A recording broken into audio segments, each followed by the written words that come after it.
Telugu Desam party ఆవిర్భావం మీకు తెలుసు.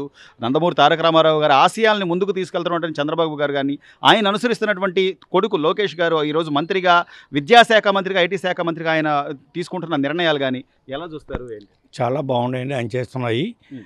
ఆయన గురించి అందరం కూడా మేము చాలా ఉపయోగపడే పరిధిలో ఉండామని చెప్పి ఆలోచిస్తున్నాం మేము. హ్మ్. ఆయనకి ఇంకా ఇంకా హ్మ్. చేయూతనిస్తూ హ్మ్.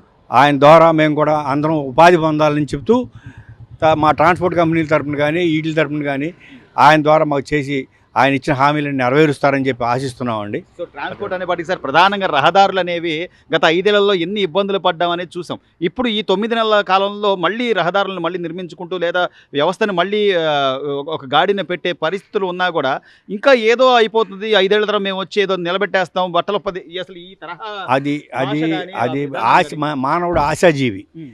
ఆ ఆశ ఆడకుంది. హ్మ్. అయితే అన్నం పెట్టి చేయి ఉన్నప్పుడు అవును. ఇంకో చేతి కోసం మనం ఎప్పుడు ఎవరి గురించి ఆలోచించమండి. అవును. కాబట్టి హ్మ్. ఇదివరకు గోతుల రోడ్లలో నడిచాము, గుంటల రోడ్లలో నడిచాము, అవును. రోడ్డు మార్జిన్ లేకుండా నడిచాము. హ్మ్. ఇవాళ కొత్త రోడ్లు అయిపోయినా హ్మ్. గోతులు గుంటలు పూడ్చి మార్జిన్లన్నీ రెడీ చేసి అవును. కొత్త రోడ్డు కూడా సహకారం చేస్తూ హ్మ్. ప్రస్తుత రన్నింగ్లో అన్నీ వచ్చేటట్టుగా హ్మ్. చంద్రబాబు నాయుడు గారు చేస్తున్నారు. హ్మ్. అది అందరికీ హర్షణీయమే. హ్మ్. దానికి తోడు లోకేష్ గారు కూడా అందరికీ చేయూతిస్తూ ఉపాధి కల్పన కావాలని చెప్పి ఉద్దేశంతో మనకి మన లేరెంట్ కంపెనీ వాళ్ళని వీళ్ళని అందరినీ తీసుకొచ్చి అవును. కొన్ని వేల ఉద్యోగాలకి హ్మ్. చేస్తున్నారు. ఇంకా కొత్త కొత్త కంపెనీ ఉద్యోగ పరిశ్రమలు అవకాశాలు. ఉద్యోగాలకి పరిశ్రమలు కొత్త పరిశ్రమలు రావడానికి హ్మ్. వాళ్ళందరినీ హ్మ్. కేకేస్తూ హ్మ్.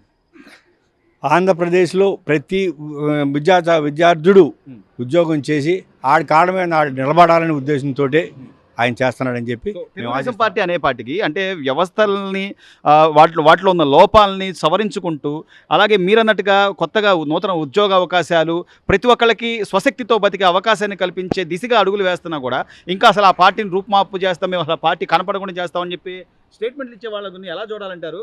ప్రజల్లో తెలుగుదేశం పార్టీ పట్ల ఉండే ఇదేంటి సార్ అసలు ఆలోచన ఏంటంటే? అది మామూలుగా వాళ్ళ యొక్క విజ్ఞతకి వాళ్ళని వదిలేయడం కరెక్ట్ అండి. దీని గురించి చంద్రబాబు నాయుడు గారు ఏమంటున్నారంటే, హ్మ్. మీరు ఎటువంటి పరిస్థితుల్లోనూ టెంప్ట్ అవ్వద్దు, అవును. సమన్వయంగా చేసుకుపోదాం, అవును. అది జరిగినప్పటికే జరుగుతుంది. అవును. వాళ్ళు ఏదో చేశారు మనం ఏదో చేసేద్దాం అని చెప్పి మనం గొడవలకు వెళ్ళొద్దు. అవును. మీరు సమన్వయంగా ఉండండి, అన్నీ నిదానంగా జరుగుతాయి. పలానోళ్ళు చేశారు పలానోళ్ళు చేశారంటే ఒకసారి మనం అన్నీ కలిపి ఒకసారి తినేయలేం కదండి. కొన్ని కొన్ని తింటూ నిదానంగా దాని జోలికి వెళ్దాము, అలాగే చేద్దామని అంటున్నాడు ఆయన. హ్మ్. అలాగే సో చేద్దామని ఆయన చెప్తే సారథ్యంలో అధికారం మళ్ళీ అంటే రాష్ట్రం మళ్ళీ గాడిన పడే మళ్ళీ అవకాశం గాడిన ఎక్కువగా 99% గాడిన పడదని అందరం ఆలోచిస్తున్నామండి. రైట్. అందరం అదే దశలో ఉన్నాం. రైట్. సార్ నందమూరి తారక రామారావు గారు పార్టీ స్థాపించి 42 వసంతాలు పూర్తయి 43వ వసంతంలోకి అడుగుపెడుతున్నారు. తెలుగుదేశం పార్టీ అంటే అసలు ప్రజల్లో ఉండే ఆలోచనలు ఏంటంటారు? లేదా ఎంతోమంది అసలు మేము పార్టీ లేకుండా చేస్తాం, మీ జెండా ఎగరనీయకుండా చేస్తామని చెప్పి జబ్బలు తెచ్చిన వాళ్ళ పరిస్థితి ఏంటంటారు? ఏంటి? నాకు 1983 బాగా గుర్తుంది. హ్మ్. నేను 10థ్ క్లాసు ఆ టైంలో రామారావు గారు తెలుగుదేశం గవర్నమెంట్‌ని స్థాపించటం. హ్మ్. అప్పుడు దాకా ఒక 5 ఏళ్ల టర్మ్‌లో 5 ముఖ్యమంత్రులు మారిన సందర్భాలు. హ్మ్. ఆటన్నిటిని రూపుమాపి హ్మ్. అసలు హైదరాబాదు మనకి కేంద్రం హైదరాబాదు. అవును. అక్కడ ఉర్దూయే మాట్లాడేవాళ్ళు. హ్మ్.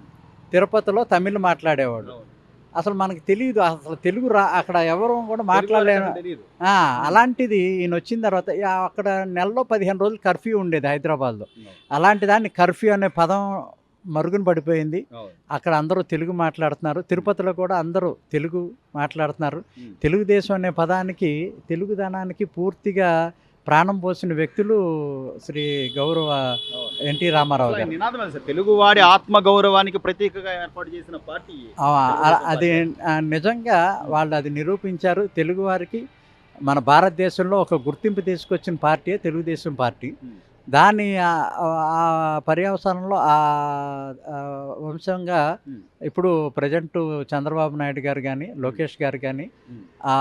రామారావు గారి దృక్పథం ఏదైతే ఉందో దాన్నే ముందుకు తీసుకెళ్లే ప్రయత్నంలో వాళ్ళు కూడా అహర్నిశలు కృషి చేస్తున్నారు. హ్మ్.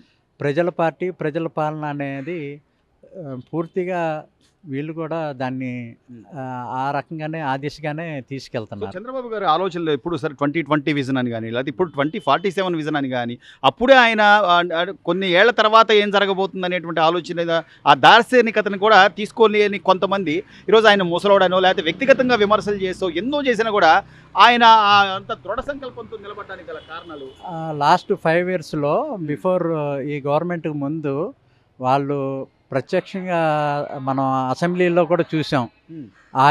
ఆయన కాబట్టి నిలదొక్కుని ప్రజల కోసమే అన్నట్టుగా ఆయన ఉండి నడిపిస్తున్నారు. కానీ మామూలు వ్యక్తులు కూడా అవి జీర్ణించుకోలేని పరిస్థితులు.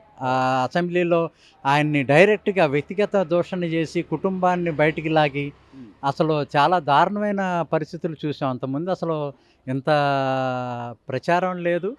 కానీ అది మనకే ఏంటి ఇంత బాధపడుతున్నారు అని ఆయన తట్టుకోవటం గ్రేట్ అండి. మన అదృష్టం అది. ఇలాంటి వ్యక్తులు జైలు అనేది ఇంకా అది పీక్. ఇక ఆయనే నేను బయటకు వస్తానారా అనే డౌట్ ఆయన వ్యక్తపరిచారంటే అవతల పార్టీ వాళ్ళు ఎంత పరిపాలన మర్చిపోయారు అసలు పూర్తిగా. ఈ ఉన్మాదంతోనే ఈ 5 సంవత్సరాలు గడిపారు. భగవంతుడి దయ వల్ల అందరి ఆదరణ మూలంగా మళ్ళీ గవర్నమెంట్ మారింది. అందరూ ఏంటంటే ప్రశాంతంగా మన పనులు మనం చేసుకుందామనే ఆలోచనతోటి అందరూ ఆంధ్ర ప్రజానికం ఉన్నారు. ఏంటంటే తీర్పు ఇచ్చారు. ఇది కూడా ఏంటంటే కులాల సమీకరణ కులాలన్నింటినీ సమన్వయం చేస్తూ పవన్ కళ్యాణ్ గారి కృషి కూడా చాలా అద్భుతంగా ఉంది. వీళ్ళ సమన్వయంలో ఆంధ్రప్రదేశ్ ఒక భారతదేశంలోనే మంచి ప్రగతిని సాధిస్తుందనే నమ్మకం అయితే ఆంధ్ర తెలుగు ప్రజల్లో బాగా ఉంది. దీన్ని మరింత ముందుకు తీసుకెళ్లాలని నా విజ్ఞప్తి అండి. చంద్రబాబు గారి మీద పెట్టుకున్న 5-6 కోట్ల మంది ప్రజల ఆకాంక్షలు కానివ్వండి, మళ్ళీ మనకు ఒక రాష్ట్రం ఉండాలి, ఆ రాష్ట్రం బాగుపడాలి. ఒక ఎగ్జాంపుల్ మనం చూస్తాం, సైబరాబాద్ ఆ రోజున 2020 అంటే అందరూ నవ్వుకుందాం. కానీ ఈ రోజున కళ్ళ ముందు కనపడుతున్నప్పుడు మళ్ళీ అలాంటిది ఇంకొకటి చేయగలడు చేస్తాడు అనే నమ్మకంతో ఇచ్చినటువంటి ఈ అవకాశాల్లో చంద్రబాబు నాయుడు గారు ప్రస్తుతం ఈ 9 నెలల పరిపాలన గమనించుంటే ఆయన రోడ్లని లేకపోతే మౌలిక వస్తువులని లేదా పోలవరం అని ఈ తరహా విధానాలను ఎలా చూడాలి, దాన్ని అనుసరిస్తున్న లోకేష్ గారు యువనాయకుడిగా ఆయన పనితీరు గురించి కూడా ఇది ఒక క్రమశిక్షణ కలిగిన పార్టీ. ఏదైనా సరే ఒక వ్యక్తి అడుగుజాడల్లో నేను నడిచే పార్టీ కాబట్టి ఆయన ఒక క్రమశిక్షణ కలిగిన వ్యక్తిగా చంద్రబాబు నాయుడు గారు ఈ 5 ఏళ్లలో మంచి ప్రగతి పదంలోకి రాష్ట్రాన్ని తీసుకెళ్తారు.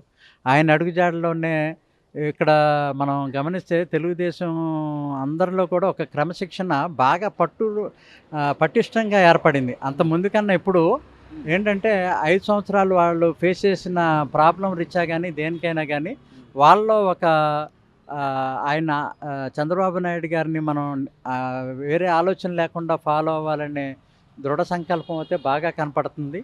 ఈ పరిస్థితి అనేది మన ఆంధ్రాకి మంచి చేస్తుందనే ఆలోచన.